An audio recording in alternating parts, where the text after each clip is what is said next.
Hi there, thanks for joining me. So today I would like to talk a little bit about Dragon's Dogma 2.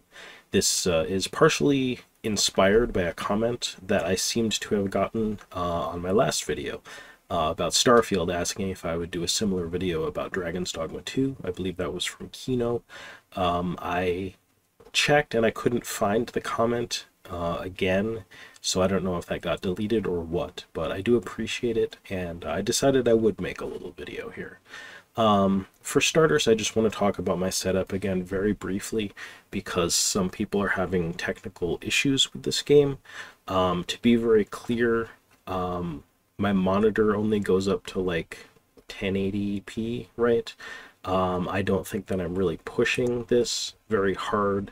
And also, you know, my system specs, I just recently put a few, $400 or so, maybe a little bit more, into my computer to bring it up to spec with things like the Xbox, the heck do they call it now? The Series X or something, and the PlayStation 5, that kind of thing. It's sort of last gen's PC stuff. I've got a GeForce RTX 3060. I don't have one of the 40 series. I have an AMD Ryzen 7 3700X. A motherboard I kind of got on the cheap a couple of years ago, and like 32 gigs of DDR4 RAM. Okay, so this was, a lot of this stuff was used, I picked up, and it's been working really well for me for the games that I've been playing. You can see Dragon's Dogma I've put about 23 hours into. Baldur's Gate 3, not quite 15. Yeah, Starfield, like almost 55 hours.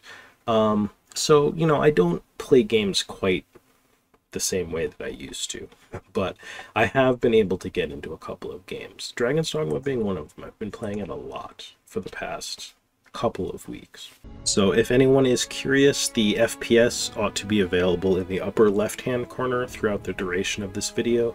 I tend to get, it seems like 40 to 60 frames per second while playing the game. You can see I'm on the graphics quality high preset. Again, playing at 1080p. This is basically the capabilities of the monitor that I'm playing this on. So we're playing this at native resolution. And I had played the original game a bit. I did make a video about it about 10 years ago. I actually went back and watched that video. Thank you to people who used to watch my videos in particular. YouTube is different now, significantly. And the videos that I used to make, they're not the most watchable videos, so I really appreciate anybody who really watched and put up with those videos at the time. This isn't gonna be much different from that. My big issues with the game originally, because I didn't love it. I loved things about it, and I thought it was very much worth playing, and I thought it was just an extremely interesting game. But the pawn AI was frustrating for me, and some of the exploration seemed like a little, I don't want to call it half-baked, but there wasn't as much of it as it wasn't as rewarding as I wanted it to be, right? So I feel like in this game, they have fixed pretty much all of that. The combat is really fun. I took my own advice, and I decided to play a ranged class as my main character. Because, originally I had been playing as a fighter, and I found the way that the pawns interact with fighters just left me feeling a little bit like I didn't have the support that I wanted when I felt like I really needed it. So this way I kind of get to have my pawn like tank damage, and I can just try to like avoid aggro. Okay, so yeah, let's go ahead and just see what we can do here. At long range, I get to basically just stand up here and attack stuff, which is nice. And now these pawns are acting all on their own, which is also nice. So they just buffed me here. Yeah, so there's an auto aim on that basic attack, and I'm sort of aiming purposefully with the right bumper. And there are weapon skills that I can use, like that multi-shot that I just did. But anyway, you guys don't really care about the nitty-gritty mechanics about this so much. Basically, this is an exploration game, as far as I'm concerned. The gameplay loop is that, you know, you go out into the wild and you basically try to clear map segments, right? There are campfires where you can camp. You know, campsites, you're going to be able to basically automatically save your game to like a single save slot. And saving at inns kind of works as like a second save slot, right? So it's a little bit of a thinking man's, I don't know, action RPG, right? And you're definitely running around doing a lot of looting, at least I am. You're going to run into, okay, here we have an ogre, so this will be exciting. You know, you're finding, one of the really fun things about the first game was these battles with these big enemies. So yeah, that's definitely a big part of this game. As you're running around, you're looting stuff, you're finding caves, you're finding towns and things like that. You're also finding these big monsters.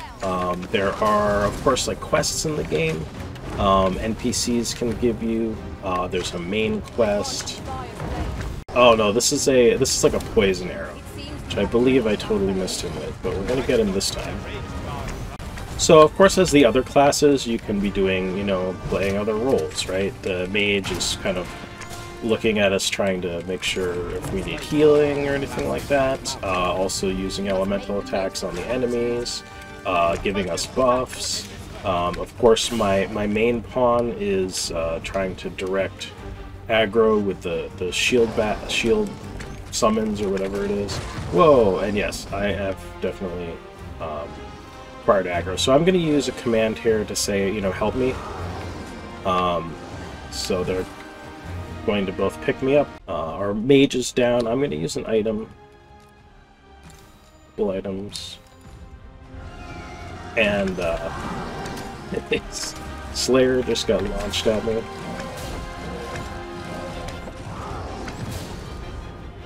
Okay, and we took him out.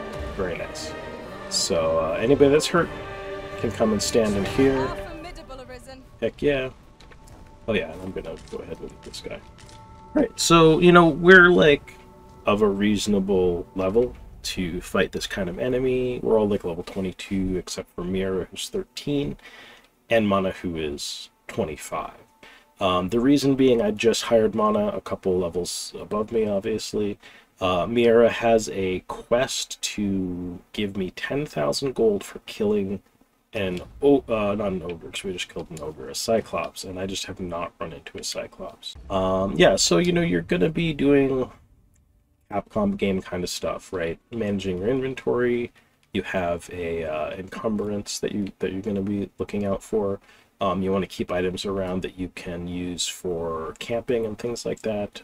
You can combine items together to make other stuff. So here I can make some salubrious drafts, which are healing potions, stuff like that. But yeah, so there's, you know, there's crafting, there's gathering, there's fighting, there's questing, looting, leveling up, changing your vocations. One of the things I really like is just, you know, when you explore, there's all kinds of stuff you can find, like that treasure chest over there, right? Now you have to figure out, how can I get there? You can sprint. Uses stamina when you're out in the world. I believe it's free when you are in a town.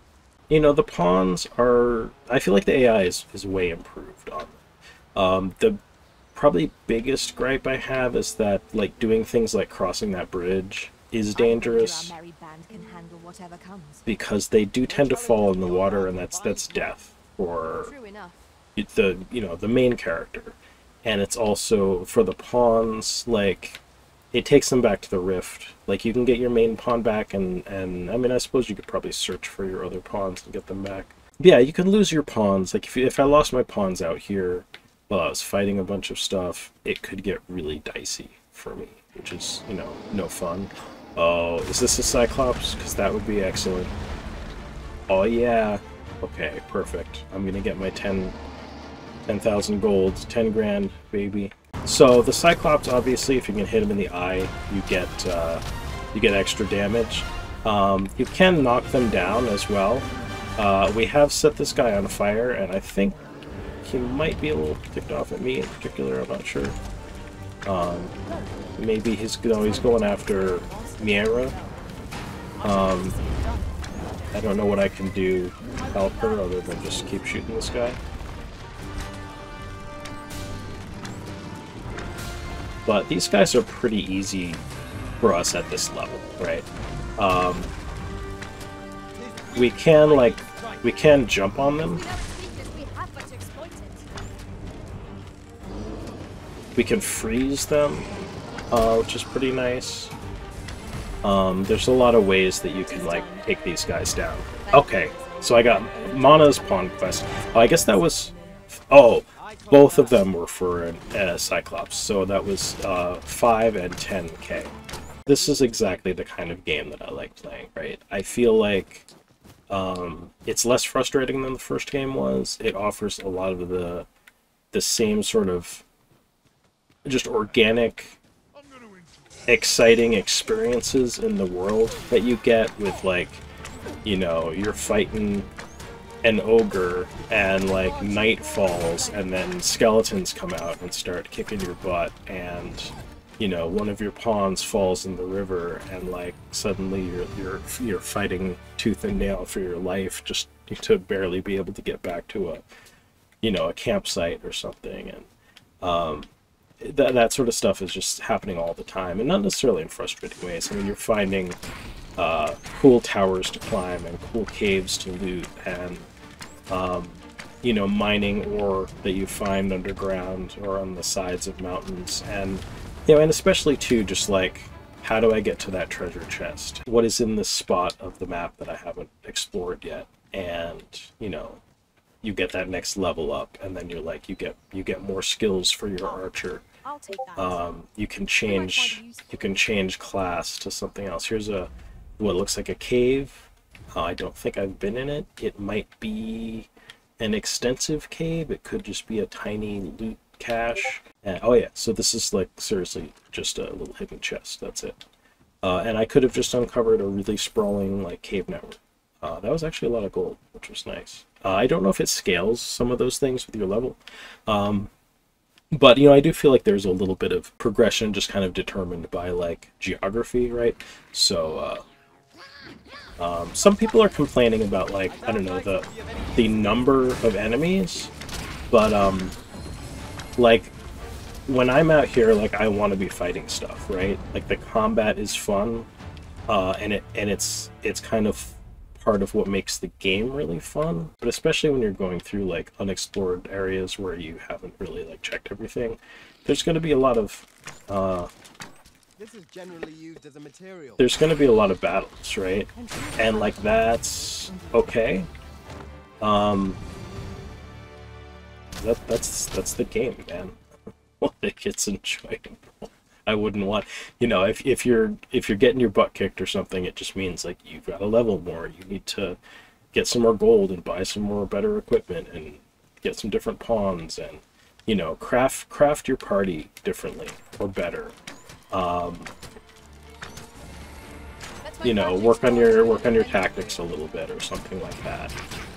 Each class plays really differently. I haven't really played any of the other ones aside from Archer this time, but, you know, last time I played Fighter, like Slayer's playing right now, that's my my main pawn. You know, if you guys like Skyrim, the exploration, crafting, leveling, like, a lot of that stuff, questing to an extent, is a lot like Skyrim. I also was likening this just a little bit to the Valhalla Knight series, which I know not a lot of people are especially familiar with, but that has a lot of, like, playing as different classes, switching between classes, like, you know, really focusing on tweaking your I don't really remember if some of it was tweaking your party Oh, you know what? So this does have a like a throwing and picking up gameplay mechanic. I never do it, but that's also like a really easy way. Stagger an enemy, chuck them off a cliff. Yeah, I don't know. You know, people sort of lost their minds over Elden Ring, and like, I don't want to say that I don't like Elden Ring. I played quite a bit of it, but it was hard for me to get into, and I don't know if some of that is like I played the first one of this before, so maybe I'm like, you know, primed to get into this. Let's say I had played Dark Souls or Demon Souls or something previous to having played Elden Ring. Perhaps I would have like dug that a little bit more. But I mean, this game shares elements with Elden Ring, absolutely. So like, if you like Elden Ring, it's possible that there are elements of this game that you will really dig. But I would say it really depends on what you liked about Elden Ring. I would say just for me, the combat that experience that I have playing this game is significantly different. I mean, you can see for starters, like I'm playing with a party, right? And a party that I feel like I've had in some ways a lot of hand in crafting, and in other ways like not as much hand in crafting, because like other people, like I'm using other people's pawns. Like you hire them from the Rift. Like other people have actually, other people's pawns are available to be hired, and the game will suggest to you, you know, a couple dozen pawns when you go to a Rift Stone. I really dig that part of this game. I hope that you guys try this game out. I hope that you guys don't let the stupid haters deter you from trying a game like this out if it seems like it's up your alley, because I would be willing to bet that it's up your alley. You know, this was, I believe, the lead on this game is the guy who has been the lead on like most of the Devil May Cry games. You know, it's a Capcom game, and like it has good development behind it. If people are having, I don't know, if people spent $2,000 or more on their computer rig and they're salty because, you know, they're not getting this ultra performance that lets them feel like, you know, they're better than all the console players, or whatever it is that they're looking for. I'm not saying it's necessarily an ego thing, but like, you know, it's just I'm poking a little fun there. You know, some people you know, are having performance that isn't up to their standard, but just for me personally, with my rig, with what I'm expecting from performance and things like that, this plays absolutely great for me. It's, you know, I'm 40, you know, something frames per second right now. I don't know if you guys were watching as I was fighting, but I don't think, you know, I don't think there was any point where I felt like, oh my gosh, I'm playing a slideshow or something like that, right? But, you know, you guys know I'm a staunch kind of console gamer, and I'm just used to, you know, just wanting a fun experience that, you know, doesn't have to be like state of the art. And you know, I went as affordably on building this machine as I could to bring it up to spec to like the current consoles, and I think that the game is just an absolute blast. So anyway, I guess we'll leave it off there. Again, you know, hope you guys give this game a try, and I hope you'll join me again if and when I make another video. I appreciate people watching me, you know, for years and years here. It was a good run, and it was fun, and you know, I'm going to keep sharing my experiences with you guys occasionally here if I think it's worth sharing. So take care, and we'll catch you next time.